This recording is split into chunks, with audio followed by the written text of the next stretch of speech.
Projecting expenses. This is part 3 of our financial forecasting series on how to create financial projections.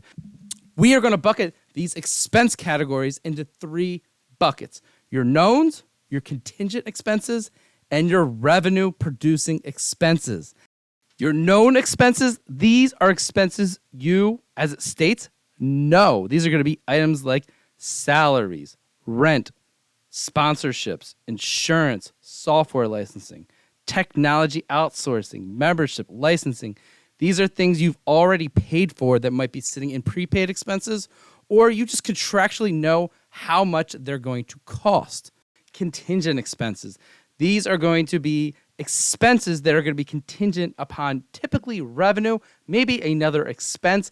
These are going to be items like commissions you pay to your sales team. These are going to be fees associated with any sort of revenue, like a referral fee, payroll taxes, any sort of taxes, anything that is contingent upon something else. And the third category is going to be your cost of goods sold. What is included to make what you are selling? If you're making a widget, what are the raw materials that are going into that widget? What's the direct labor cost associated with that widget? What are those expenses that are associated with making whatever you're producing and then eventually selling? First example is going to be an assets under management example. Assets under management, you are managing client funds and you are charging a fee related to those client funds. So in this example, we're going to try to project September through December. We have revenue already built in to this projection, so let's fill in the expenses. Now, for this particular example, we're going to have known expenses and we're going to have contingent expenses. The platform fees in this first part are going to be contingent expenses. They are based upon the revenue that we are generating from the assets under management. And the approach we're going to take here is we're going to look at our cost year to date, and we want to look at year to date, how much are we paying out in platform fees in relation to how much revenue we are generating. Now, year to date, we're paying out about 20.3% of our revenue out in platform fees. So I'm going to use that as my average of what we're paying out for the rest of the year, or what I'm going to project what we're going to pay out for the rest of the year. So I'm going to take our revenue times 20.3% to get an estimate, a weighted average estimate of what those costs are going to be for September, October, November, and December, so I can get an idea of what that full year expense is going to look like. Now, going down to our next expense, data service fee is a known expense. It is $2,500 per month, and I know contractually that is what it's going to be. It's not going to be more. It's not going to be less. I can just fill that in for the rest of the year, knowing that I'm going to spend $30,000.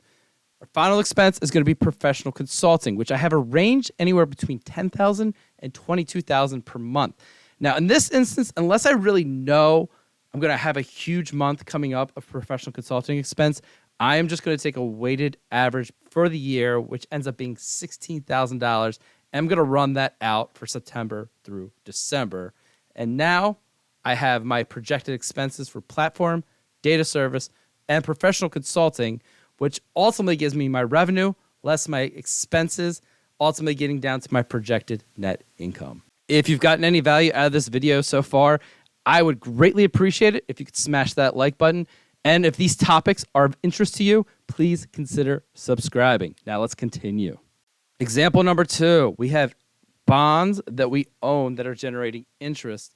And this is just a simple example to show, based upon the interest revenue that we're generating, we have a little bit of fees or costs associated with those bonds. It's going to be a management fee and a custody fee. The management fee is 1 basis point per month or 12 basis points for the entire year.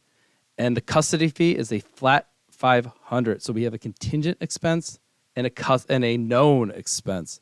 So we're going to run out the 1 basis point per month fee on our bonds. And then if you've noticed, we've layered in an additional $500,000 bond that's earning 6.5%. So we're going to take the $15 million of bonds that we previously owned plus the new $500,000 bond at 6.5%. And we're going to multiply that by 1 basis point for September, October, November, and December. And then the custody fee, since it's a known $500 flat fee, we're going to run that out for the rest of the year. And we now know what our management fee and our custody fee is going to be for the entire year. We can also look at our percents, management fee as a percent of revenue, and net investment income as a percent of revenue to see if it's trending as the prior months. And if it's not, can we explain why it's not trending in the same direction? In this instance, they look very similar each month, and I'm going to feel pretty good looking at eyeballing the percents. Third and final example, cost of goods sold. We are going to estimate what our direct materials and what our direct labor costs are for the widgets that we're producing and what we think our sales are going to be for the next 4 months. So we have sales already baked into this. The approach I'm going to take here, and there's many approaches you could take with cost of goods sold, but I'm going to do quick and dirty here, and I'm going to use the weighted average percent of revenue for my direct materials, and I'm going to use that as my estimated cost going forward. So in this instance, year to date, 22.5% of the widget sales is related to direct materials, and I'm just going to run that forward. Now that's quick and dirty. If you have better information on how to allocate your direct materials related to cost of goods sold, absolutely use that. I'm using a very simple example. As you can see, when I ran this forward for the year, on a projected basis, I'm ending up at that 22.5% as well, which is exactly the same as 22.5. Direct labor, I'm going to take the exact same approach. What are my year-to-date cost of direct labor is 10.6%. So I'm going to assume, based upon the sales that I have, that direct labor is going to cost me 10.6% of my sales. I'm going to plug that in and run that forward. If I have better information, like the staff is getting raises, we've just hired another person at the factory that is making these widgets, and I know those costs are going to go up, I will factor that in. Or if inflation, the labor market has gone up, I want to factor that in as well. So let's just say September through December, we're going to run into a situation where the labor market's going to go up by 5%, and we're going to factor that into our projection.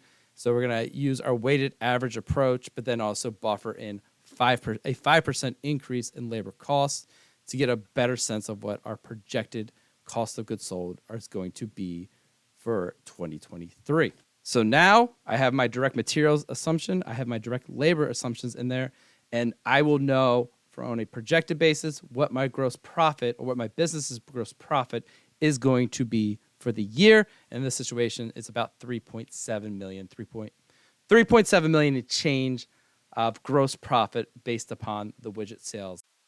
So that's taking our known expenses, our contingent expenses, and our cost of goods sold expenses and layering them into our financial forecast to get financial projections. This can help us determine what gross margin might be for the year and also can help what net income can be for the year. Just to reemphasize, you want to gather the best information that you have, your knowns, when you're forecasting expenses, just like when you're forecasting revenue. What is the best information you have? And then you want to apply that information in the forecast in a way that makes sense. And one way you can check that is just look at your percents. When you're making these assumptions, your revenue and your expense assumptions, do your percents hold true? If you do have an anomaly, does it make sense? You want to investigate that. And when you plug in all these assumptions, you want to make sure, one, it passes the eyeball test, and two, does it pass the common sense test? And these ratios can help you in that situation. Hope you got something out of this video, and I will see you in the next one. Take care, and goodbye. Yeah. Yeah. Yeah. Yeah. Yeah.